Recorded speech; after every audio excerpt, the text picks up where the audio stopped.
Hello friends, welcome to Amrit Shekhar vlog.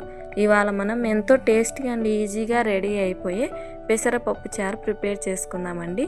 ఈ పెసరపప్పు చారు చాలా హెల్త్కి మంచిదండి. అలాగే బాడీని కూడా చాలా కూల్గా ఉంచుతుంది. ఈ సమ్మర్లో ఒక్కసారైనా ఈ పెసరపప్పు చారుని ప్రిపేర్ చేసుకోండి, చాలా టేస్టీగా ఉంటుంది.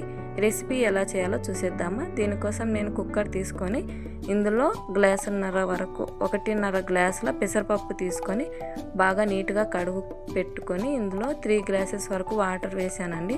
అలాగే ఇందులో కొంచెం పసుపు వేసి కుక్కర్ మూత పెట్టి 4 విజిల్స్ వరకు రానిచ్చానండి.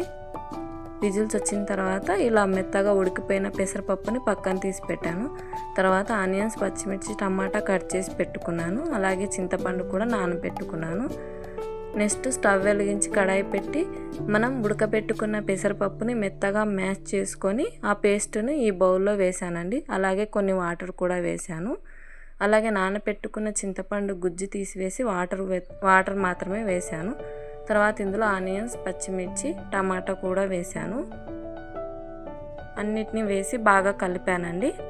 కలిపి ఇలా బాగా ఉడకనివ్వాలి. ఇలా ఉడుకుతున్నప్పుడు రుచికి సరిపోయే సాల్ట్ వేసాను. ఆల్రెడీ పచ్చిమిర్చి వేసాం కాబట్టి మీకు కారం సరిపోలేదనిపిస్తే కారం వేసుకోండి, లేదంటే స్కిప్ చేసేయచ్చు. నేనైతే కొంచెం కారం వేసాను. ఇలా 20 మినిట్స్ వరకు పెసరపప్పు చారుని బాగా ఉడకనివ్వాలండి. 20 మినిట్స్ తర్వాత నేను స్టవ్ ఆఫ్ చేశాను. అంతేనండి. తర్వాత దీనికి మనం తాలింపు పెట్టుకుందాము. దీనికోసం నేను స్టవ్ వెలిగించి కడాయి పెట్టుకొని అందులో 1 టేబుల్ స్పూన్ల వరకు ఆయిల్ వేసానండి. ఆయిల్ హీట్ అయిన తర్వాత ఇందులో జీలకర్ర, ఆవాలు వేసాను. తర్వాత ఇందులో కరివేపాకు కూడా వేసానండి. ఇలా బాగా వేగిన తాలింపుని పెసరపప్పు చారులో వేసానండి. వేసి ఇలా బాగా కలిపాను.